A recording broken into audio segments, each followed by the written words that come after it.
പിറവിക്കാലം ഒന്നാം വ്യാഴം. ഒന്നാം വായന യെശയ്യാ പ്രവാചകന്റെ പുസ്തകത്തിൽ നിന്ന് 7-ാം അധ്യായം 10 മുതൽ 16 വരെയും 9-ാം അധ്യായം 1 മുതൽ 3 വരെയും 6 മുതൽ 7 വരെയും. കർത്താവ് വീണ്ടും ആഹാസിനോട് അരുൾ ചെയ്തു, നിന്റെ ദൈവമായ കർത്താവിൽ നിന്ന് ഒരടയാളം ആവശ്യപ്പെടുക. അത് പാതാളം പോലെ അഗാധമോ ആകാശം പോലെ ഉന്നതമോ ആയിരിക്കട്ടെ. ആഹാസ് പ്രതിവദിച്ചു, ഞാൻ അത് ആവശ്യപ്പെടുകയോ കർത്താവിനെ പരീക്ഷിക്കുകയോ ഇല്ല. അപ്പോൾ യെശയ്യാ പറഞ്ഞു, ദാവീദിന്റെ ഭവനമേ ശ്രദ്ധിക്കുക. മനുഷ്യരെ അസഹ്യപ്പെടുത്തുന്നത് പോരാഞ്ഞിട്ടാണോ എന്റെ ദൈവത്തിന്റെ ക്ഷമ പരീക്ഷിക്കുന്നത്? അതിനാൽ കർത്താവ് തന്നെ നിനക്ക് ഒരടയാളം തരും. യുവതി ഗർഭം ധരിച്ച് ഒരു പുത്രനെ പ്രസവിക്കും. അവൻ ഇമ്മാനുവേൽ എന്ന് വിളിക്കപ്പെടും. തിന്മ ത്യജിക്കാനും നന്മ സ്വീകരിക്കാനും പ്രായമാകുമ്പോൾ ബാലൻ തൈരും തേനും ഭക്ഷിക്കും. നന്മ തിന്മകൾ തിരിച്ചറിയാൻ ആ ബാലന് പ്രായമാകുന്നതിന് മുമ്പ് നിങ്ങൾ ഭയപ്പെടുന്ന രണ്ട് രാജാക്കന്മാരുടെയും രാജ്യങ്ങൾ നിർജ്ജനമാകും. എന്നാൽ ദുഃഖത്തിൽ ആണ്ടുപോയവരുടെ അന്ധകാരം നീങ്ങിപ്പോകും. ആദ്യകാലങ്ങളിൽ സെബൂലൂണിന്റെയും നഫ്താലിയുടെയും ദേശങ്ങളെ അവിടുന്ന് നിന്ദനത്തിന് ഇരയാക്കി. എന്നാൽ അവസാന നാളുകളിൽ സമുദ്രത്തിലേക്കുള്ള പാതയെ, ജോർദാൻ അക്കരെയുള്ള ദേശത്തെ, ജനതകളുടെ ഗലീലിയെ അവിടുന്ന് മഹത്വപൂർണമാക്കും. അന്ധകാരത്തിൽ കഴിഞ്ഞ ജനം മഹത്തായ ഒരു പ്രകാശം കണ്ടു. കൂരിരുട്ടിന്റെ ദേശത്ത് വസിച്ചിരുന്നവരുടെ മേൽ പ്രകാശം ഉദിച്ചു. അങ്ങ് ജനതയെ വർദ്ധിപ്പിച്ചു, അവൾക്ക് അത്യധികമായ ആനന്ദം നൽകി. വിളവെടുപ്പിൽ സന്തോഷിക്കുന്നവരെ പോലെയും കവർച്ച വസ്തു പങ്കുവയ്ക്കുമ്പോൾ ആനന്ദിക്കുന്നവരെ പോലെയും അവർ അങ്ങയുടെ മുമ്പിൽ ആഹ്ലാദിക്കുന്നു. എന്തെന്നാൽ നമുക്ക് ഒരു ശിശു ജനിച്ചിരിക്കുന്നു, നമുക്ക് ഒരു പുത്രൻ നൽകപ്പെട്ടിരിക്കുന്നു. ആധിപത്യം അവന്റെ ചുമലിലായിരിക്കും. വിസ്മയനീയനായ ഉപദേഷ്ടാവ്, ശക്തനായ ദൈവം, നിത്യനായ പിതാവ്, സമാധാനത്തിന്റെ രാജാവ് എന്ന് അവൻ വിളിക്കപ്പെടും. ദാവീദിന്റെ സിംഹാസനത്തിലും അവന്റെ രാജ്യത്തിലും അവന്റെ ആധിപത്യം നിസീമമാണ്. അവന്റെ സമാധാനം അനന്തവും. നീതിയിലും ധർമ്മത്തിലും എന്നേക്കും അത് സ്ഥാപിച്ച് പരിപാലിക്കാൻ തന്നെ. സൈന്യങ്ങളുടെ കർത്താവിന്റെ തീഷ്ണത ഇത് നിറവേറ്റും. മിക്ക പ്രവാചകന്റെ പുസ്തകത്തിൽ നിന്നുള്ള വായന 4-ാം അധ്യായം 1 മുതൽ 3 വരെയും 5-ാം അധ്യായം 1 മുതൽ 5 വരെയും. അന്തിമ നാളുകളിൽ കർത്താവിന്റെ ആലയം സ്ഥിതി ചെയ്യുന്ന ഗിരിശൃംഗങ്ങൾക്ക് മുകളിൽ സ്ഥാപിക്കപ്പെടും. കുന്നുകൾക്ക് മുകളിൽ ഉയർത്തപ്പെടും. ജനതകൾ അവിടേക്ക് പ്രവഹിക്കും. വരുവിൻ, നമുക്ക് കർത്താവിന്റെ ഗിരിയിലേക്ക്, യാക്കോബിന്റെ ദൈവത്തിന്റെ ഭവനത്തിലേക്ക് പോകാം. അവിടുന്ന് തന്റെ മാർഗങ്ങൾ നമ്മെ പഠിപ്പിക്കും. നമുക്ക് അവിടുത്തെ വഴികളിലൂടെ നടക്കാം എന്ന് പറഞ്ഞുകൊണ്ട് അനേകം ജനതകൾ വരും. സിയോനിൽ നിന്ന് നിയമവും ജെറുസലേമിൽ നിന്ന് കർത്താവിന്റെ വചനവും പുറപ്പെടും. അവിടുന്ന് അനേകം ജനതകൾക്കിടയിൽ ന്യായം വിധിക്കും. വിദൂരസ്ഥമായ പ്രബല രാജ്യങ്ങൾക്ക് അവിടുന്ന് വിധിയാളനായിരിക്കും. അവർ തങ്ങളുടെ വാളുകൾ കൊഴുവായും കുന്തങ്ങൾ വാക്കത്തിയായും രൂപാന്തരപ്പെടുത്തും. ജനം ജനത്തിനെതിരെ വാൾ ഉയർത്തുകയില്ല. അവർ മേലിൽ യുദ്ധം അഭ്യസിക്കുകയില്ല.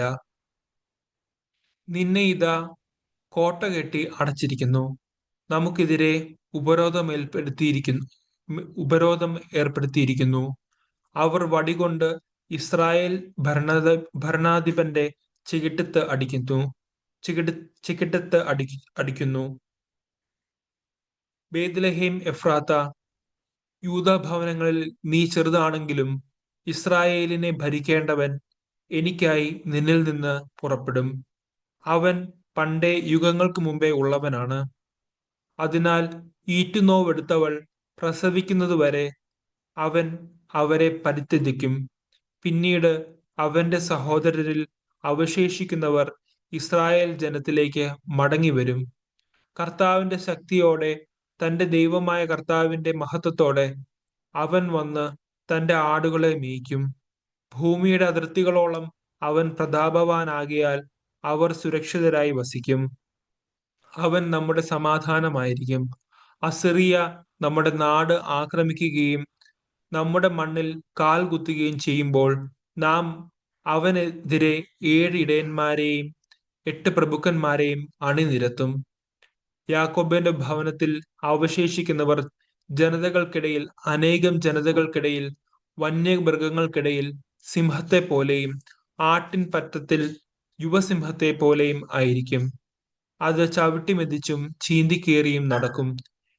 രക്ഷിക്കാൻ ആരും ഉണ്ടാവുകയില്ല. പ്രതിയോഗികളുടെ മീതെ നിന്റെ കരം ഉയർന്നു നിൽക്കും. നിന്റെ സർവശക്തർക്കളും വിച്ഛേദിക്കപ്പെടും.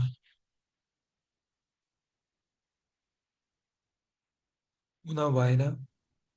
പൗലോസ് ശ്ലീഹ ഗലാത്യർക്ക് എഴുതിയ ലേഖനം 3-ാം അധ്യായം 15 മുതൽ 4 വരെയും 15 മുതൽ 4-ാം അധ്യായം 6-ാം വാക്യം വരെയും.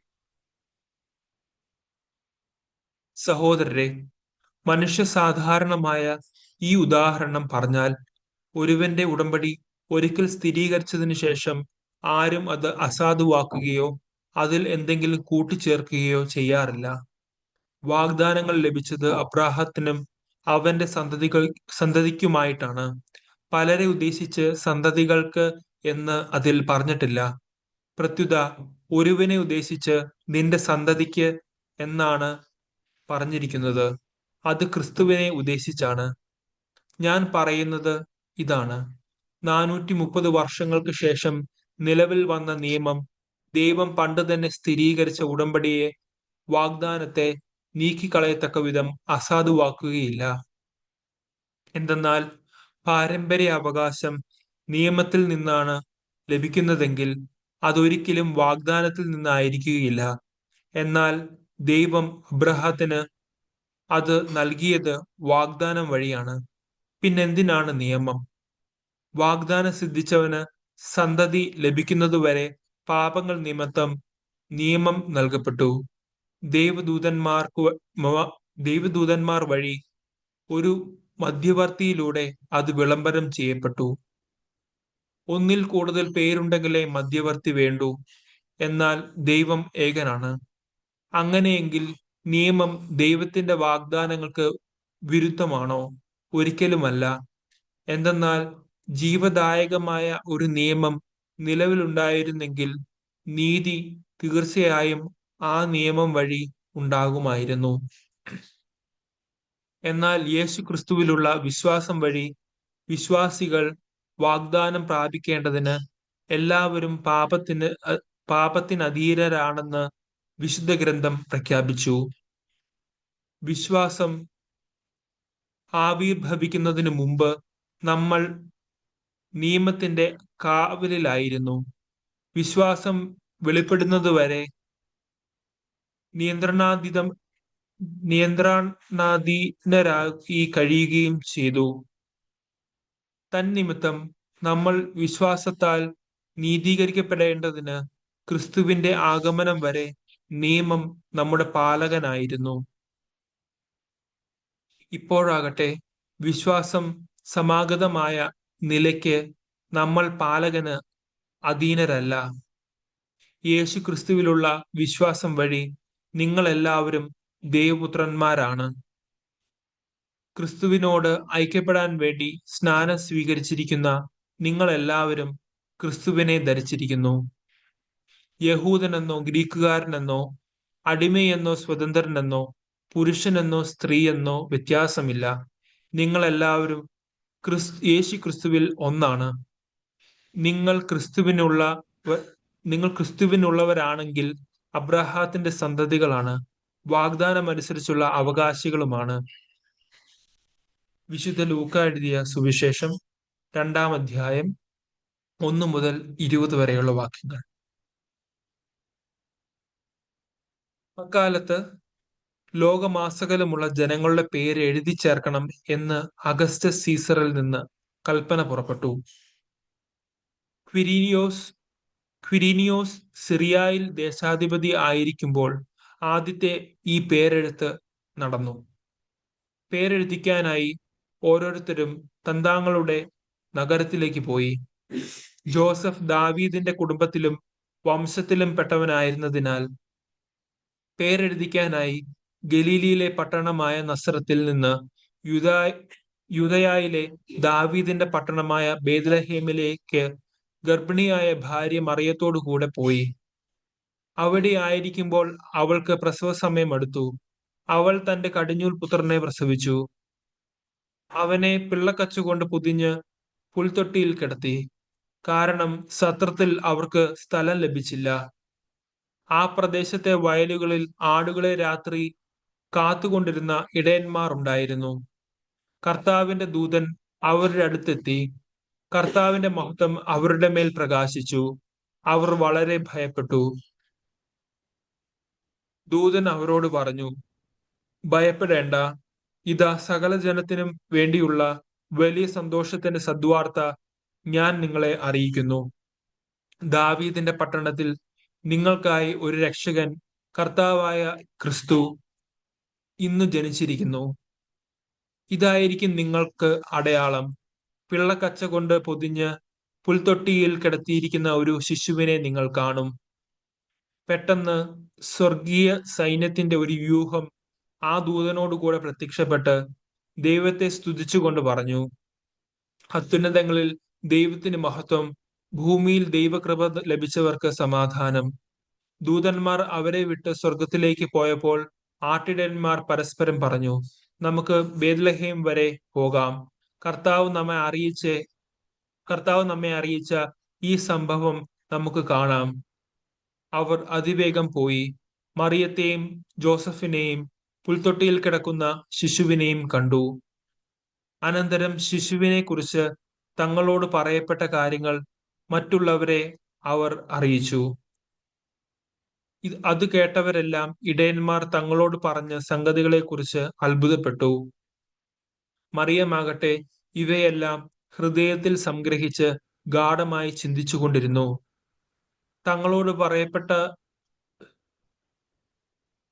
തങ്ങളോട് പറയപ്പെട്ടതുപോലെ കാണുകയും കേൾക്കുകയും ചെയ്ത സകല കാര്യങ്ങളെക്കുറിച്ച് ദൈവത്തെ മഹത്വപ്പെടുത്തുകയും സ്തുതിക്കുകയും ചെയ്തുകൊണ്ട് ആ ഇടയന്മാർ തിരിച്ചുപോയി.